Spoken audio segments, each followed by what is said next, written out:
다음의 글은 김은혜 교수가 쓰신 대주신을 찾아서 이권에 나오는 내용입니다.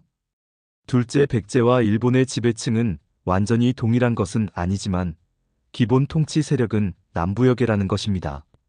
즉, 야마토 조정의 통치자들이 대부분 백제계라는 점입니다. 그리고 이들은 결혼을 통해 관계가 공고합니다. 이 점을 좀 더 구체적으로 살펴봅시다. 일본 최초의 통일 국가는 4세기경의 야마토 왕국인데 그 시조는 호무다, 즉 오우진 천황입니다. 도쿄대학의 이노우에 미스사다 교수는 오우진 천황은 4세기 중엽 이후 일본의 정복자로 보는 것이 합리적이다 라고 합니다. 따라서 일본은 오우진 천황에 의해 비롯되었다고 해도 잘못된 말은 아니지요.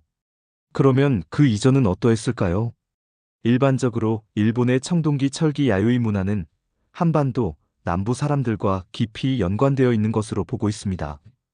이것은 일본 신들의 고향 경상남도 거창편에서 충분히 보았으리라고 생각합니다. 그런데 오우진 천황과 그 아들인 닌토쿠 천황은 백제 출신으로 알려져 있습니다. 미즈노 유 교수는 오우진 닌토쿠 오우진의 아드님 왕조가와치 왕조는 외래 민족의 세력으로 일본을 침입하여 왕조를 일으켰으며 기본적으로 백제국 왕가와 동일 민족 계통부여로 대륙적인 성격을 가지고 있었고 대륙의 사정에 대해서도 매우 소상하게 알고 있었다고 지적하고 있습니다. 이 글은 김은혜 교수가 일본이 부여의 분국인 14가지 이유 중 두 번째로 제시한 근거입니다. 한일 고대사에 대한 깊은 이해가 없으면 이해하기 어려운 글입니다. 그러나 이해하기 어렵다고 해서 또 반드시 그 글이 진실이 아님을 우리는 알아야 합니다. 앞서의 글에서 가장 핵심적인 문장은 일본 최초의 통일 국가는 4세기경의 야마토 왕국인데 그 시조는 호무다, 즉 오우진 천황입니다 일 것입니다. 오우진은 일본의 15대 천황입니다. 그러므로 오우진 천황을 실질적 일본 천황가의 계조로 간주한다는 것은 즉 오우진 천황 이전의 천황들은 모두 신화 속 인물로 간주되는 것입니다. 무려 14명이나 되는 그 이전 선대의 천황들이 모두 신화 속 가상의 인물이 되어 그 실존 여부가 부정되는 것이니 이 얼마나 충격적인 일입니까? 혹자는 10대 스진 천황부터가 실존 인물이고 그 이전 선대 천황들은 모두 신화 속 인물들이라고 주장하기도 하시던데 만약 15대 오우진 천황이 사실상 최초의 일본 천황이 된다면 10대 스진 천황부터 스이닌 게이코 세이무, 주아이까지도 모두 신화 속 인물로 간주되게 되는 것이겠죠. 그리고 나서 결정적인 문장이 등장합니다. 그런데 오우진 천황과 그의 아들인 닌토쿠 천황은 백제 출신으로 알려져 있습니다. 충격 그 자체입니다. 사실상 일본 최초의 천황은 15대 천황으로 알려져 있는 오우진 천황이고 그 오우진 천황이 백제계라는 것입니다. 이는 다른 말로 일본 천황가의 뿌리가 백제에 있다는 것이겠죠. 이 얼마나 자랑스러운 일입니까? 갑자기 일본 천황가에 대한 호감도가 급격히 상승하면서 일제식민지 시절 왜 그리도 동족들에게 모질게도 굴었었는지 원망이 들기까지 합니다. 그런데 그렇다면 김은혜 교수의 주장은 사실일까요? 한마디로 단정하겠습니다. 모두 개소리입니다. 상처받았던 민족적 자존심에 약간이나마 그 보상을 받는 것인가 하고 기뻐하고 있는데 왜 굳이 찬물을 끼얹느냐고 힐난하시겠지만 어쩌겠습니까? 그것이 사실일진데. 그럼 그 이유를 간단하게 설명해 드리도록 하겠습니다. 한마디로 초기 일본 천황들의 기록들은 대부분 허구라고 보시면 됩니다. 그리고 15대 오우진 천황도 그리고 다음 닌토쿠 천황도 모두 신화 속 가상의 인물일 수 있다는 것입니다. 보다 정확하게 설명드리자면 허구라기보다는 객관적으로 검증이 되지 않은 것이 태반이며 그리고 가장 문제가 되는 것은 기록의 해당 연도에 대한 신뢰가 매우 낮다는 것입니다.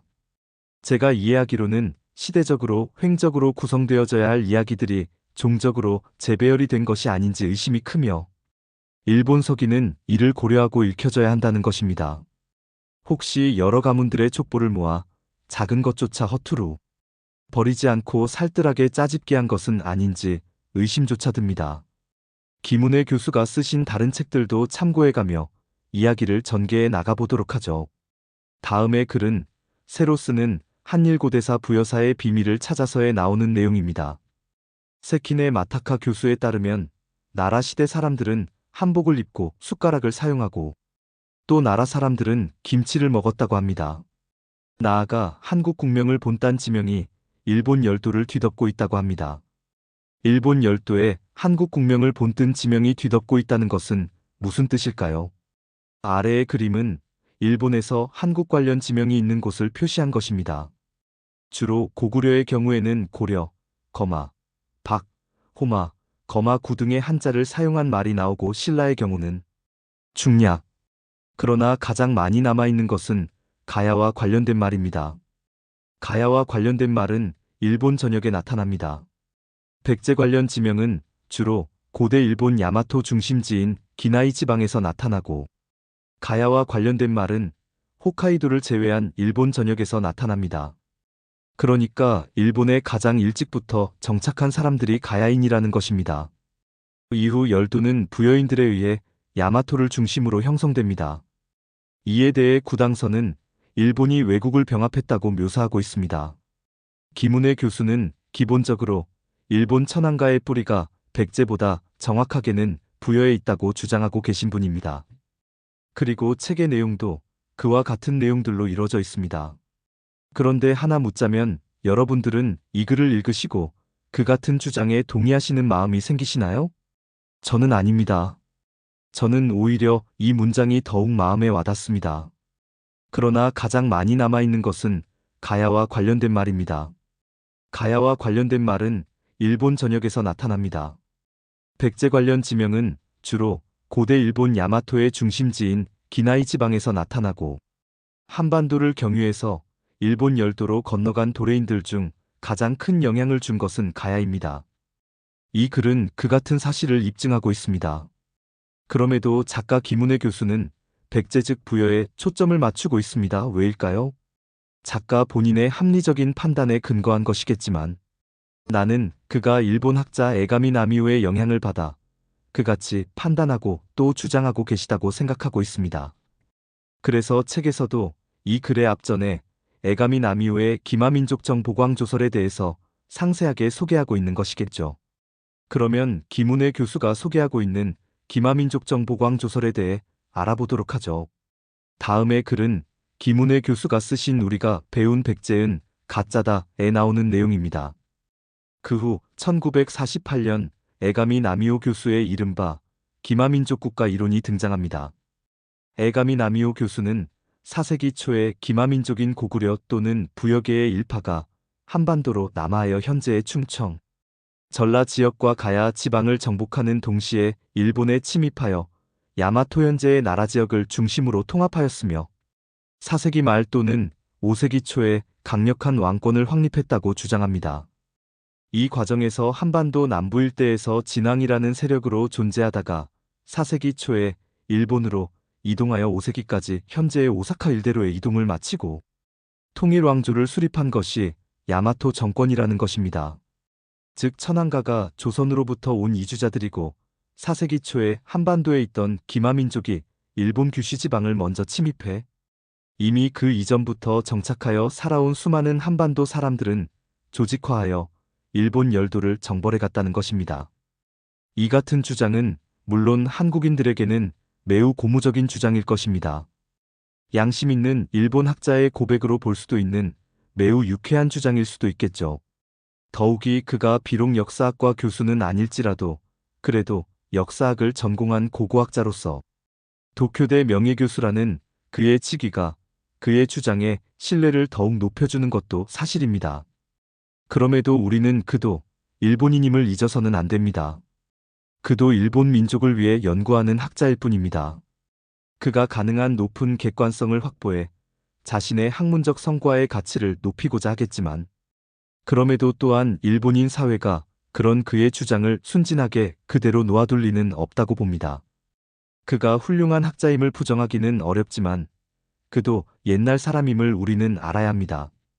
그래서 그도 신화적 관념의 세계에서 완전하게 벗어난 것은 아니며 일본 서기가 그리고 있는 찬란했던 일본 고대사에 대한 미련도 남아있었을 것입니다. 그는 기마민족 국가론을 주장하면서 10대 스진 천황을 실질적 일본 천황가의 계조로 보고 있는 듯한데, 얼핏 보면 그럴듯해 보이지만 이 또한 너무 멀리 올라간 것이며 더 낮춰야 합니다. 그러나 문제는 깊은 고민 없이 에가미 나미우의 주장에 동조하는 한국의 아마추어 고대 사학자들에게 있습니다. 김은혜 씨가 그럴 것이며 아마도 홍윤기 씨가 가장 그 유래가 깊을 것입니다. 수학자로 명성이 자자하신 김용훈 교수님도 같은 결의 주장을 하는 책을 내신 적이 있는 것으로 알고 있습니다. 대체로 일본에서 공부하셨거나 나름 일본 역사에 대해 많이 알고 계신다고 생각하시는 분들이 이 같은 주장에 동조하시는 경향이 있는 듯한데, 그래서 더욱 안타깝습니다. 물론 에가미 나미오 교수도 일본 천황가가 금관가야에서 유래한 것에 대해서는 인지하고 계신 것으로 보입니다. 그러나 금관가야를 부여 계열로 해석하신 것이 약간의 오류가 아니었을까 생각합니다. 최근 들어 금관가야를 건국한 주체를 흉노 즉 스키타이로 보는 주장들이 제기되고 있습니다. 그러기에 이제 보다 진일보한 학설의 등장을 바라고 있습니다. 그래서 제가 흉노기마민족 정보광 조서를 주장하는 것입니다.